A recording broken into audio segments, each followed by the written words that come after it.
Welcome to the paranormal and metaphysical world of Twilight tonight. Host Dee Moonflyer grew up with very open-minded parents who had many experiences with UFOs and the paranormal. Because of her mom's insistence on exposing her to spiritual classes, meditation, and teachings of Edgar Cayce, Dee had a fascination and deep interest in the paranormal. Her own paranormal experiences have led her to seek out and interview other fascinating, knowledgeable people for better understanding of this phenomenon. Now, your host of Twilight Tonight, Dee Moonflyer.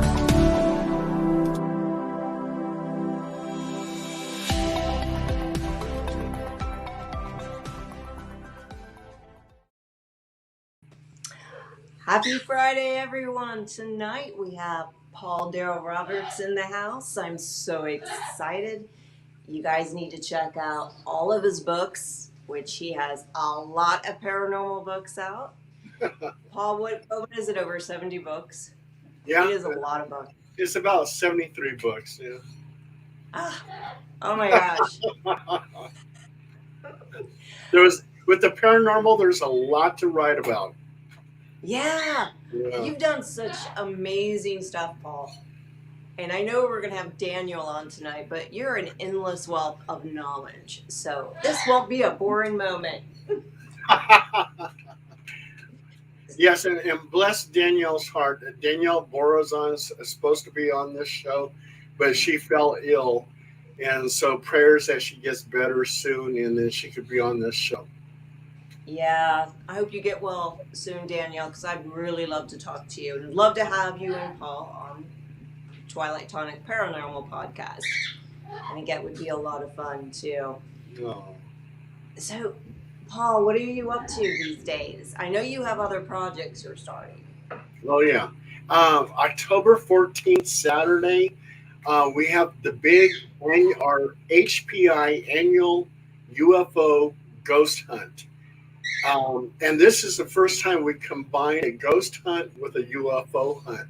So we got a bunch of people, and they're going to show up to Natomas, which is in northern Sacramento, and we'll be looking at the skies all night long for UFO activity.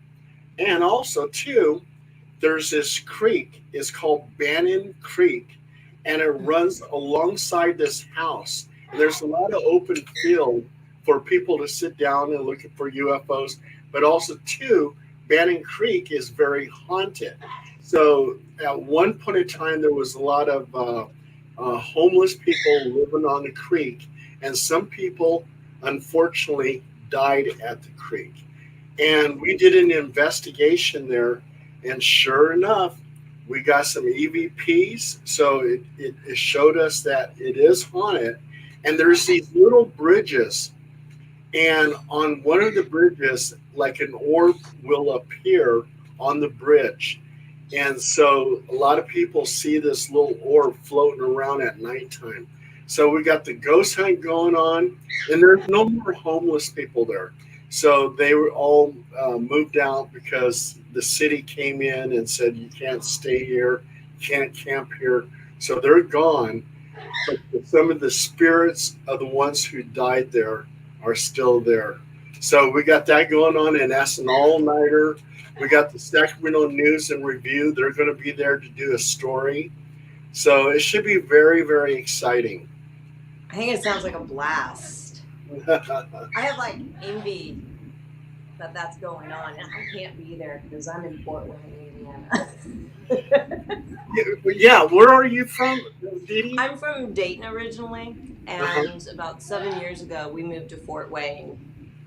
Well, I moved to Fort Wayne 7 years ago, so. And Fort Wayne's in Indiana, right? Yeah. Yep. It is? Okay. Yeah. Wow. We have some cool places here that a lot of investigators come to. Like we have the Bell Mansion. We have the Embassy Theater that's haunted. One of the Mason buildings here is haunted. So we have a lot of haunted places. I know in Dayton, Middletown is really haunted. Waynesville is like very, very haunted. It's like known for its ghost. And Dayton also. So I come from like area of Midwest. It's just full of activity. And Dee Dee, have you been to all these places that you just mentioned? Yeah, I have. Wow. Yeah. See, now I'm envious. Oh. You come here, you'd want to go back to California. You'd be bored. I've been to Indiana, though, because I was stationed at one time at Fort Knox, Kentucky. So when I was driving from California, I went through Indiana and then into Kentucky and stuff. Yeah, it's okay. I miss my hometown. Oh, yeah. I miss Dayton quite a bit. I don't know why. It's just you grow up someplace, you get used to it. Oh, yeah. Oh, yeah. Oh, yeah. So, Dale, you have that going on. But also, I want to touch bases with you on more investigation, because you did a lot of work with Mimics Among Us as well. You were one of the authors in there. Just to touch base with you, that's a very what you told me is very fascinating with mimics and stuff. Your story about being called into an orange field when you were a child. And also mimics, alien type mimics that in California. I just wanted to touch base with you. I was wondering if you've heard any more about that. I know you've talked to people about that. Well, also too, like I'm the location scout for Ghost Adventures for Northern California. Yeah. And you're talking about mimics. I found them 2 cases that they're working on, and hopefully they become episodes. One case is a home in San Francisco, and it's supposedly haunted by Rudolph Valentino, the actor. And it's over 100 years old. And there's bangings on the wall and everything else. But what is kind of unique about it, and here's the mimic part, is that the owner one time was hearing all these bangs on the walls and these knockings and the footsteps and everything else. So he went out and started investigating and started walking around his house. And he came upon this room, and sitting on the bed was him. He was seeing his doppelganger. I mean, it looked just like the owner of the house that Rudolph Valentino supposedly died at. So he says also too, he saw the doppelganger, an image of himself, and also too, he believes that one of the ghosts is Rudolph Valentino, the actor. So they're working on that case. So if that case comes about and you see an episode, I'm the one that found it. So they're working on that one, and they're doing Bodie Hotel. And Bodie Hotel is a hotel that was actually in the town of Bodie. And I actually investigated the town of Bodie, and it's a very haunted ghost town. I mean, it was built back in the 1800s and everything else. And they moved this hotel out of Bodie into a small town in Northern California. So the owners are saying, yeah, Ghost Adventures are welcome here. They can investigate. So, and they have a mining district that they can also investigate, because a lot of miners died there. And the hotel itself is very, very haunted. They see spirits there all the time. So, yeah, I worked on those 2 cases for Ghost Adventures. So hopefully they get things going and they're out there investigating them. That's really cool. I didn't know you were doing that. Oh, yeah. I'm the location scout for Ghost Adventures for Northern California. So, like, if you look at my IMDb, you see a list. You see a listing of all the Ghost Adventures episodes that I was involved in, and my wife was involved in. That's so cool. Yeah. Well, you have so much going on. I can't keep track of you. You're like the road runner of like the paranormal. BB. You know, it's funny you mentioned Roadrunner because when I was a little boy, I used to love that cartoon. I know. Oh my God. I used to make sure I was watching it all the time and watch that and Herculoids and Thundar and all that stuff. Sidman and the Sea Monsters. Do you remember that one? Great Babe. Yeah, vaguely. And then Space Ghost. Oh yes, Space Ghost. Yeah. Yes, Land of the Lost. Big fan. You know, it's really, I think double gainers are probably really fascinating for me because I remember when I was in my 20s, it was really funny. I was in the kitchen with one of my good friends, and I remember my husband just running past us to the bathroom. And we were giggling and we made a comment, boy, he's got to go, right? And I hear the door shut in the bathroom, everything we both did, and my husband answered from the other room. Wow. And we both stopped, and then we were like, yep. You know, a real spooky doppelganger story. It comes out of Germany.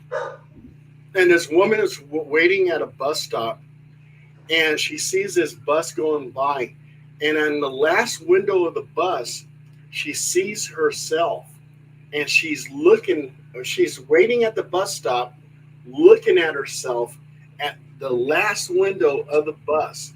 And the doppelganger is just staring at her hard.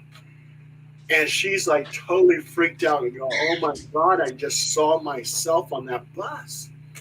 And so like 1 week later, she had a couple family members who passed away unexpectedly. And she believes that doppelganger that she saw cursed her. And that's why her family members died. Wow. Yeah.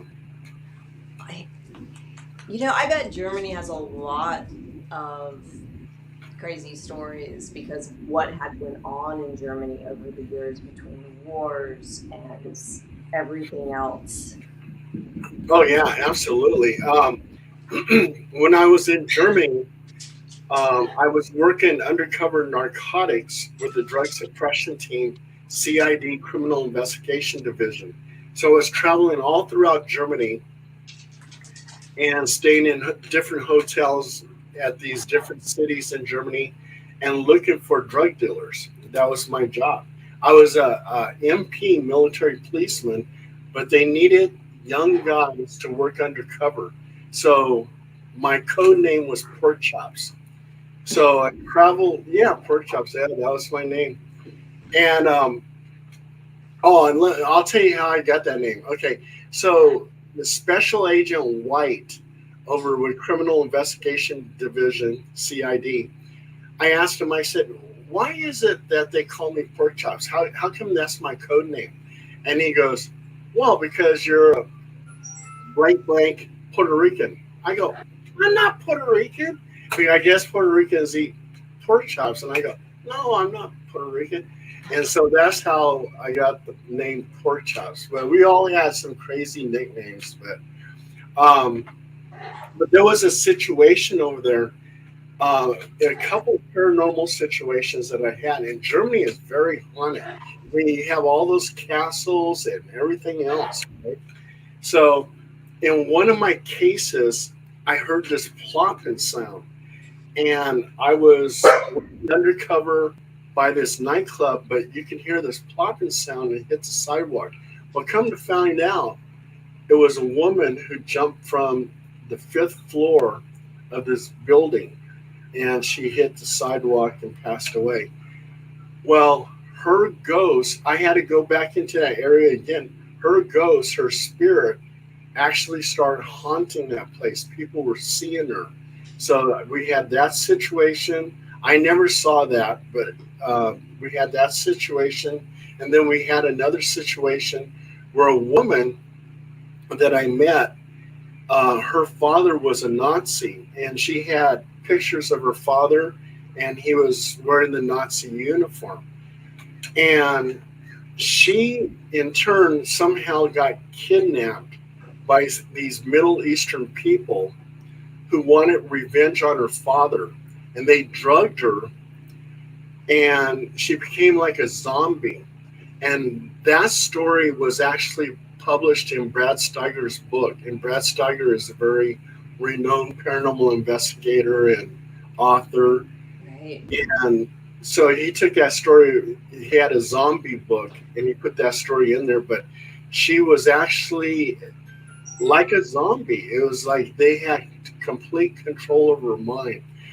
And she had a very large hole in her buttocks, because they to try to control her, they actually carved out a chunk of meat from her behind. And the story itself was just terrifying. And I actually do believe that she became like a zombie because they kept her medicated with all those narcotics and stuff. That's awful. Yeah.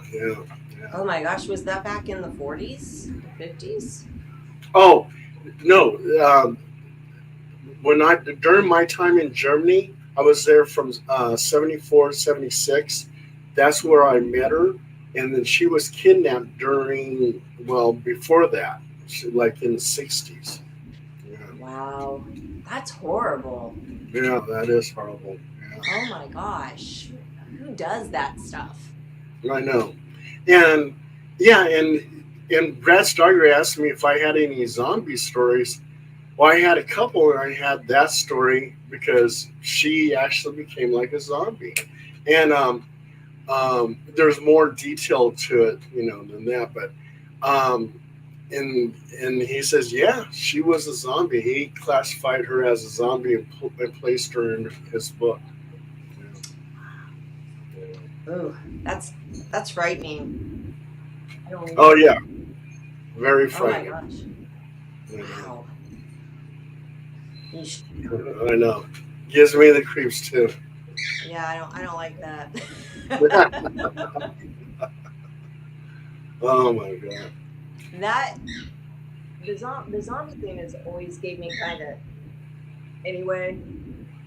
And I think the second thing that does it to me is black-eyed children. Oh, black eye. Oh, we had cases of that. Like here in Sacramento, California, we had a lady who these two boys would come up to her front door. They would knock on the door, and they wanted to use her telephone. And she said no. And then they would knock on the door again. And then she noticed that their eyes were all black. And that just really creeped her out. And said, no way, go away, get out of here, right? And so one day they came knocking on the door, wanting to use her telephone, wanted to drink some water. And she said no. And she got in her car to get away from them. And they were standing in her driveway. She drives 10 miles down the road, and by a tree 10 miles down the road, she sees them again. Somehow they magically appeared from her house 10 miles down the road in front of her car as her car is whizzing by, and there they are looking at her.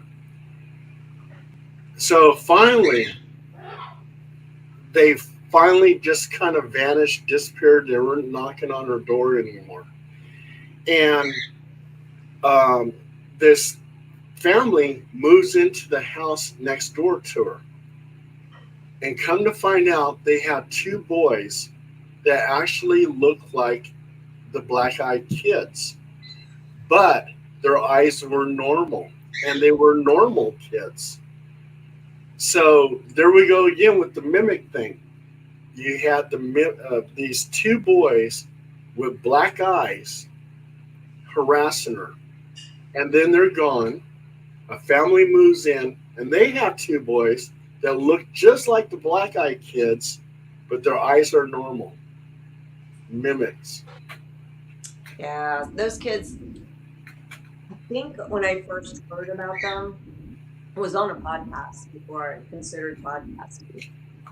I actually got chill bumps for some reason hearing about them. I don't know why, but the whole idea of them just creeps me out completely. And I've seen some creepy stuff. Oh yeah. I think that would do me in a little bit. I think I'd be like, oh no. No. And I want to ask you something, Dee. The Mexican congressional hearing that they have, and Jamie Monson, who happens to be a journalist in Mexico and a ufologist, brought out these two like coffins, and inside those coffins were supposedly bodies of aliens, extraterrestrials, that are probably 1,000 years old. They've done x-rays on them and everything else, and they're doing a DNA analysis. And Jamie Mawson, who happens to be a friend of mine on Facebook, claims that these are truly extraterrestrial bodies. What do you think? Wow. I say never. I firmly believe they exist. I firmly believe that we've known a very long time. And I think the news is having a heyday because of the recent trials that happened here. I truly think it's been happening, and we ourselves in the U.S. probably have bugs. And if it's true from what I've glanced and seen, I think there is really good possibility. I really do. And I think there's more than one species. Oh yeah, absolutely. And I think when I hear people talk, and as you know, I got into this at an early age. My mom saw a UFO when she was pregnant with me in New York State. And my whole life had centered around UFOs, and I truly think there's something going on. I think it's coming out more now, and I think this year we're probably going to hear more, but there's so much going on in the world. No one's really listening or taking it seriously. A lot of people are like, oh my gosh, we have better things to do than worry about that. But I'm like, maybe we should listen. Something's up. And Dee Dee, with the UFO phenomenon and everything, I, for one, when I was in the military, I was in the military from 73, 76, and from 79 to 86. And the second time I went into the military, I was in military intelligence. I was a 97 Bravo intelligence analyst. Mm-hmm. And I was stationed in Seoul, Korea, at the Photo Interpretation Center in Korea. I had a top secret SBI clearance, and SBI stands for Special Background Investigation. So it takes about 6 months to get this clearance. And as an intelligence analyst, I worked with image interpreters, and they would actually look at these aerial photographs, and they would tell you a little dot was a T-72 tank. They're amazing at their job. Wow. But on one particular day, 6 photographs came in, and those 6 photographs were pictures of UFOs taken by our reconnaissance satellites and reconnaissance aircraft. And those 6 photographs all represented a video of UFO footage taken by our satellites or by our aircraft. And what I was looking at was a photograph of something that looked like a flying saucer, a disc-shaped type UFO. one that was cigar shaped, one that was boomerang shaped, one was triangular shaped, one was a cube shape, one looked like ball lightning. So you have 6 photographs which represent various videos that our military intelligence had. And on the back of the photographs, it said intelligent movement. So that told me that when Project Blue Book shut down in 1969, our military was still investigating UFOs. And my job with those photographs, all I had to do was give it a number. And then I passed it on to the DIA, which is the Defense Intelligence Agency. And then from there, it was passed on to the CIA and then went into a black hole and vanished. So I know for a fact that our military has been investigating UFOs. Either they know what they are or they're pretending like they don't know what they are. But they do know something because they're still investigating. Yeah, I believe that too. We're going to go on a break, Paul, real quick. And when we come back, we'll talk more about UFOs and owls and more.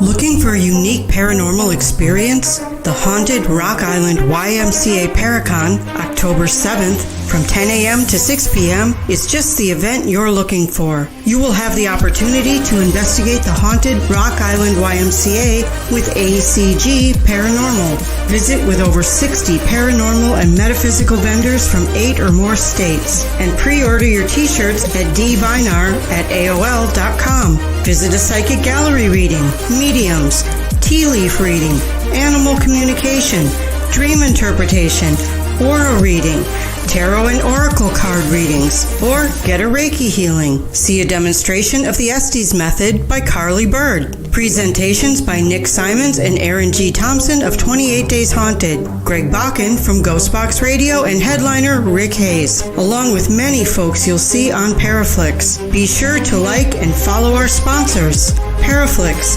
WLTK-DB Talk Radio LLC, Studio 6 Productions, Unturned Pages, and Ocean Eye Crystals. General admission is only $5 and all proceeds go directly to the Haunted Rock Island YMCA. For more information on the Haunted Rock Island YMCA Paracon and vendors, look for them on Facebook under Events.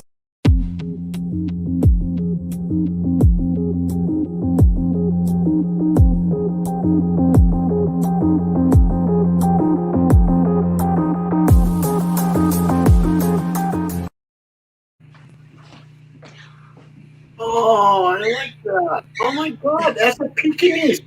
I used to have a Pekingese named Hannah. Yeah, I have a Pekingese. Her name's Fizzy. Oh my God, she is Paranormal Peak. Yeah, Hannah passed away.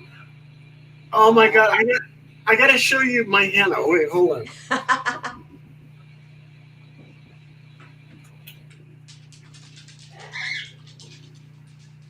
I got a picture of her. Oh my God. Oh, looky here, Fizz.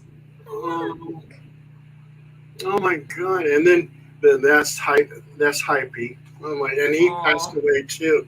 I have 2 dogs now, and they're so cute. One's a Ayrshire, which is 1/2 Australian Terrier, 1/2 Yorkshire Terrier. And his name is Story. And then I got Champagne, who's a Yorkshire, which is 1/2 Yorkshire Terrier, 1/2 Chihuahua. Oh my God. Yeah. Is she feisty? Yeah. Oh, yeah. I mean, Champagne. Oh my! I love him. That he loves to play. He loves to play fight. And both of them, they play fight together. Oh my God! And they get so many walks because I'm retired. So they get a lot of walks and everything else. Yeah. Busy would love it if I was retired, wouldn't you, Biz? Oh my She's like, gosh, she is so cute. Oh my god. yeah, she is. She And is. you know, and here's the funny thing is too, Hypey and Hannah are both buried in my backyard, and Aw. I swear I've seen their spirits in this house. Oh, I believe it. Yeah. Yeah, I totally have. I mean, there's been times where I walk in the kitchen and I see this big yellow thing running past me, and that's got to be Hypey. Or I see a little black thing hiding underneath the bed, and that's got to be Hannah. Yeah. I mean, they stay around as long as we need them. Oh yeah. They're very loving. I have 5 animals, so I'm a big animal person. Yeah. Well, check this out. We have the 2 dogs. We have 8 tarantulas. And at nighttime, the opossums, the raccoons, feral cats, they come by and I feed them. I thought I was the only one that did that. No, I feed them cat food, and in daytime, peanut butter sandwiches for the squirrels. Oh my gosh. You're worse than I am. Yep, squirrels in the daytime, the opossum, raccoons, and sometimes wood rats that come by too. So. Oh yeah, no, they're cute. Yeah, sorry. they I are. like them. So, speaking of mimics and aliens and UFOs, I find it very interesting and always have the owl phenomenon that experiencers have with experiences of alien abductions. I find it interesting, even through like experiences I've had as a child and a couple as an adult, there's always an owl presence. And me and my husband were talking not that long ago, and a couple years ago, we had an experience with an owl at night, which I thought was fascinating. Me and my husband went on a walk. It was very quiet. And in the middle of the road, there was a huge owl just sitting there in the middle of the road. And we were talking about it because I have a thing for birds. I have 2 exotic birds, and I love owls. And we don't remember part of our walk at the same time. I find that really fascinating. So we were walking, but we don't remember passing the owl. There's like a blank, small amount of time. And then we remember walking way past the owl and talking about the owl. And then we forgot about it by the time we got home. And it's not like a spectacular story, but it's an odd one that we both don't remember a section at the same time. Dee Dee, that's amazing because a lot of alien abductees, they have talked about where they see an owl. Like in one case, and I think it happened in, I believe it was Ohio. This family kept on seeing owls peering through their windows. Mm-hmm.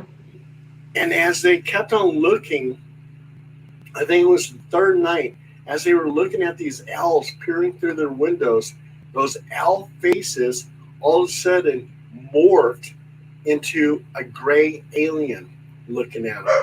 The big black eyes, oval eyes, and everything else.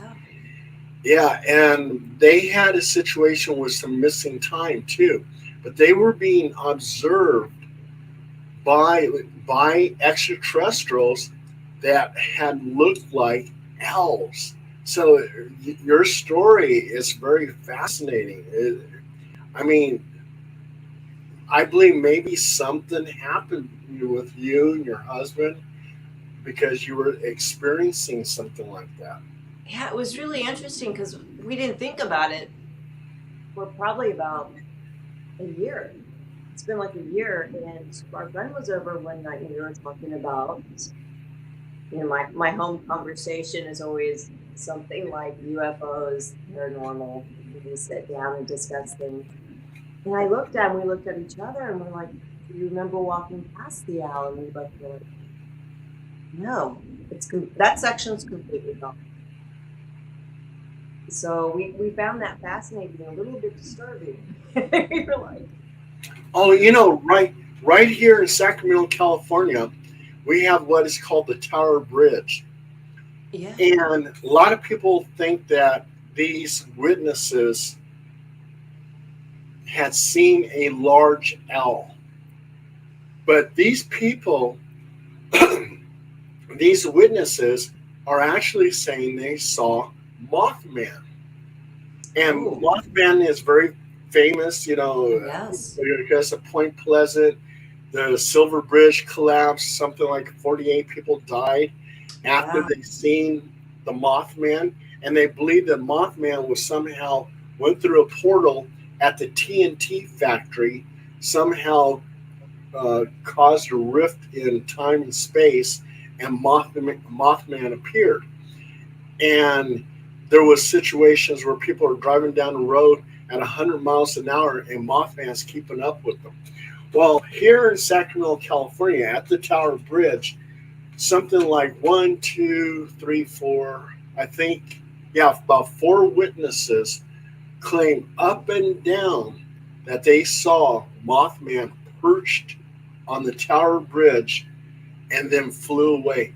And one of the witnesses was Lamont Greer, and he was actually featured on Monster Quest on the History Channel. Oh, yeah. And I'm the one who wrote the article because I interviewed the 4 witnesses. And I interviewed the witnesses and wrote an article, and then History Channel read my article, got in contact with me, and I got them in contact with the witnesses. So, and the witnesses saw Mothman on the Tower Bridge on 3 different nights. So, and Lamont Greer was a professional photographer, and the picture that he took of what he thought was the Mothman came out looking like an orb. But he claimed that with his eyes, it looked like Mothman. It had these wings. But on the photograph, it came out looking like an orb. So that was kind of unique. And then a lot of researchers into the story think that they maybe saw a big barn owl. But like Lamont and the other witnesses said, no, it's not an owl. We know what an owl looks like. It was Mothman. So, yeah, that's very unique. And we here in Sacramento, California, we have like 5 different cryptids that have been seen. Yeah, we have the Mothman. We've had Dogman sightings, one in 1952 and one in 1963. So we had one that was seen near the Capitol, Sacramento, California, of a Dogman creature where it was walking on all 4s, and then it became bipedal, looked through a kitchen window, freaked out the lady, but she was claiming that it looked like a Dogman, which is similar to like a werewolf. And then in 1963, at Laguna Creek wetlands, a Mothman was seen out in the fields. So we had Dogman, Mothman. We had something in the Thomas in Northern California that was like a living blob, and it went into the sewer drain. Yeah. That's more creepy than the zombie, huh?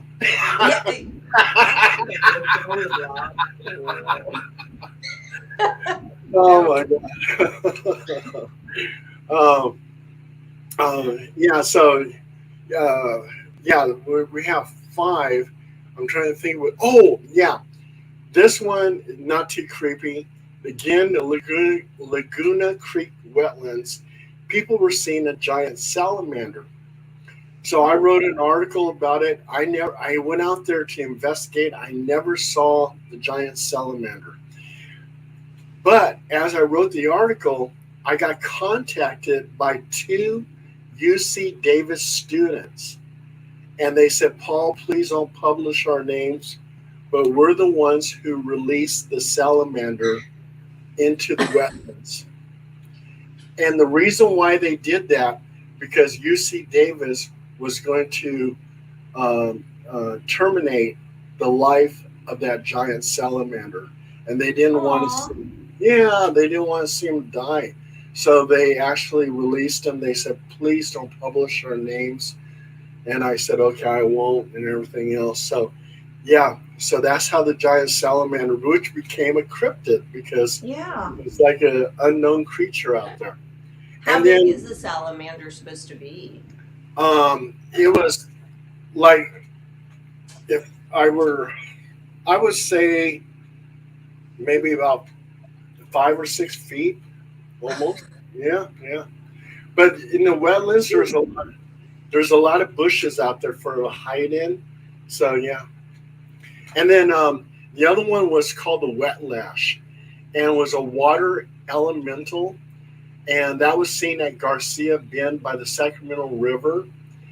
And this fisherman saw this creature that's made of water, wearing these crazy clothes like something from the Renaissance, and wearing a little hat.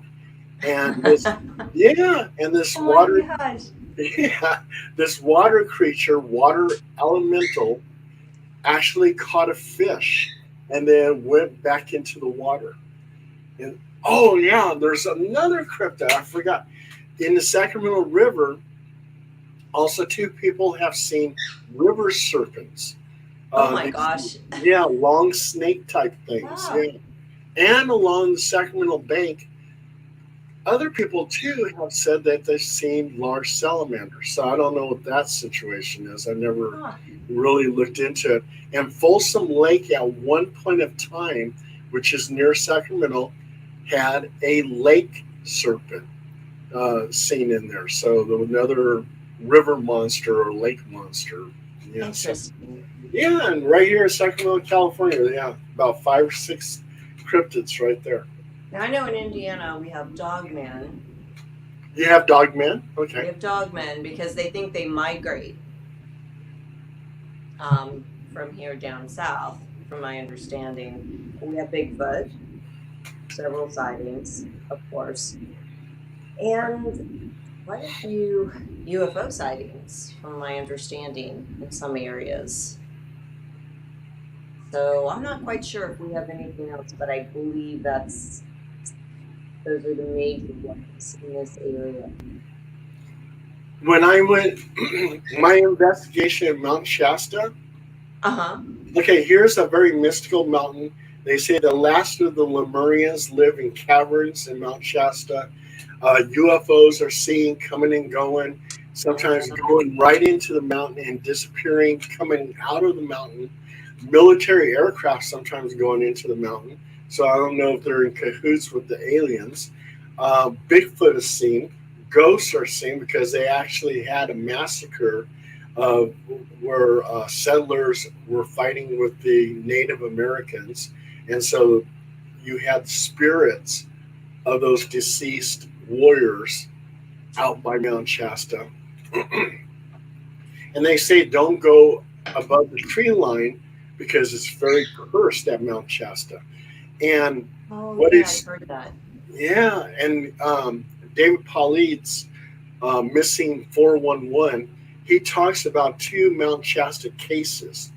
One case was where 3 experienced hikers are going above the tree line, and it's a snowy embankment, so you can see the footsteps going past the tree line. And the lead person, just like that, vanishes. He didn't fall into the mountain. He didn't go up in the sky. Well, maybe he did. But somehow he mysteriously, they should have seen his footprints going some other direction. Oh, excuse me. Oh, okay.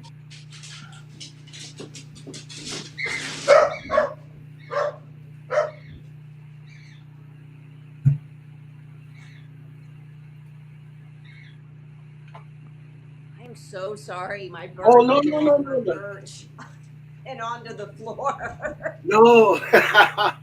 Hey, those things happen. Those Oh my things gosh. happen. I'm so sorry. I thought it was a poltergeist. She is. Now this video is going to go viral. You had a poltergeist during the Todd's interview. like, what is going on, Dee? Oh my God. I was so into your story, they disappeared. Okay, keep going.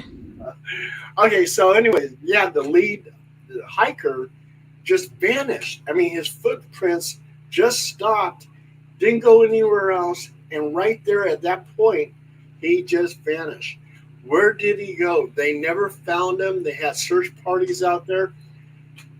Just gone. And then another missing person was a little boy. He got disoriented from his family, and they were hiking together, and he just vanished. And later on, a couple days later, they found his shoes at that location where he vanished at. But they found the little boy 35 miles from where they were hiking at. And the 35 miles from where he was discovered, there was a lot of jagged rocks. How could you walk 35 miles without any shoes, being a little boy with tender feet, walking on jagged rocks and being located 35 miles from the original point? And they asked him, they said, where did you go? How did you get up here? And he said that his grandmother was watching over him. But his grandmother, he said, was a robot. Yeah, so somehow, yeah. So, I mean, Mount Shasta is a weird place. Like when I investigated Mount Shasta, we did a Bigfoot hunt. So I took a piece of wood and hit a tree 3 times. 1, 2, 3. Trying to communicate with Bigfoot. Then all of a sudden, in the creek behind me, I hear a rock fall into the creek 3 times. I believe this Bigfoot responded to me by throwing a rock into the creek 3 times because I hit wood on wood 3 times. I mean, a bear doesn't have hands to throw a rock. It had to be Bigfoot. And there was nobody around except my investigators who were next to me. And if they threw the rock, I would have known about it. And the very next day at Mount Shasta, Sylvia Brown's secretary, which was part of my team of HPI, right here, HPI, Haunted Paranormal Investigations, or now what we call Halo Paranormal Investigations. Sylvia Brown's secretary, Holly DeLauder, she says, take a picture of me. I said, why? And she goes, because I just feel there's something behind me. So I snap a photo, and right behind her is a disc, and it's tilted like this, and it's right behind her. And I couldn't see it with my naked eye, but yet she knew somehow there was a UFO behind her. And that picture went viral and wind up in Timothy Beckley's book, the late Timothy Beckley. So Mount Shasta was a really interesting experience. And it's a dangerous place to go to because you could wind up missing. And they just don't know where these people go, do they? Well, except for the little boy who saw, there we go with the mimics again, where this entity that looked like his grandmother happened to be a robot. He said it was a robot that looked like his grandma. Huh. So we got the right there again. We have a mimic story, another mimic story. I just think that the whole mimic idea is really fascinating. Oh yeah, because to deceive us, they must look like us. Right. Yeah. Yeah. They're smart. Yeah. They're trapping us, apparently. Mm-hmm. Oh my gosh. So, Paul, are you writing another book? Oh, absolutely. What you writing? I just, I just, I just keep on writing stories till the stories run out. I don't think the stories will ever run out. But what I do is, like the book I'm working on now, has stories about my investigations. It has stories of where people call me and tell me their story. And if it's an interesting story, I mean, I get, all kinds of phone calls. So I'll get a phone call where someone says, yeah, I got a ghost in my house. I chased it out of the house with a broom. Okay. I'm not interested. I've heard enough those. I've heard enough of those ghost stories. Okay. It just doesn't pop my bubble. Okay, but then if someone calls me and they said, Paul, I saw a UFO and I think I was followed by the men in black. Okay, now you got my attention. I'm over here, what? Huh? What's your name? Can I put this in my book?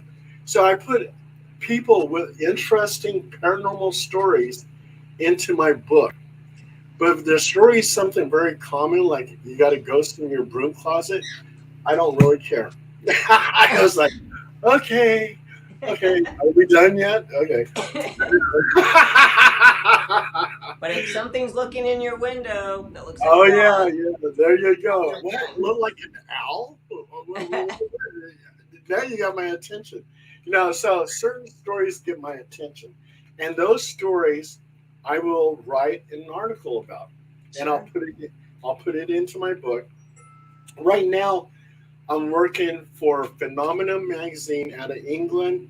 I'm working for Paranormal Underground magazine. I'm working for Outer Limits magazine, and I work for Costa Rica Times, producing various articles on the paranormal. So that keeps me busy. The books keep me busy, and yes, I'm right now still working on a book, and it takes me usually about 2 months to publish one, and I usually publish after 50 pages. So after 50 pages, I publish. So I try to keep the cost down on the book, so when people order books and stuff, sure. Yeah. So yeah, I don't want to, take a dent out of their wallet. So. And you can find Dale's books on Amazon, right, Dale? Yeah. Also, too, very simple, is just by Googling Paul Dale Roberts books, and you're going to see them. Or use Bing, which has AI-powered artificial intelligence. Paul Dale Roberts books. Bam, there they are. Yep. And I like that artificial intelligent lookup thing now. Yeah, me too. All the time. Like, oh my God, I use it all the time too. It's like, oh my God, and it's like really talks to you. It's like, whoa, Yeah. It's crazy. So Paul, I hope I will have you back on one of my shows soon. Thank you, Dee. My pleasure. I would love to be on your show again. It's fantastic. And it's so funny because seeing you in person, I think I've talked to you twice just over the phone. This is the first time we've actually seen each other. Oh yeah, absolutely. And I like those pictures behind you. Thank you. Weird story about these pictures. Yeah, I want to know. It's called music, and they all represent different music things, like a symphony, a chord, and vibration. So I found it at an antique store in a pile of junk. And for some reason, I went for the... You found those in the antique store? Yeah, these are antique pictures. Yeah. Wow. Okay, I'm sorry. Go ahead. Yeah, it's from the 1900s, and I went through all the junk, and I saw it, and I picked it up like this, and I asked the guy, how much are these? He's like, $40. I'm like, here. Oh my God. Yeah, I had to have them. I couldn't leave it there. God. I came home and cleaned it off. It was in somebody's Victorian house, he said, for years. And they're not haunted? You know, I have my suspicions, but I have a lot of antiques, and before they enter the house, they get smudged. But for a while, I think there was something small attached to it. Nothing bad. But I really enjoy having the girls behind me. Oh my God. And I got to ask you too, what's on your t-shirt? Oh, it's the man in the moon. Oh. Okay. And then my t-shirt, I have, can you the read demon that? warrior. I love it. Yeah. That's my nickname. That's my nickname because a lot of my cases are demonic. And I do Roman Catholic house blessings. And if they have an attachment, I do a full submersion baptism. That's so cool.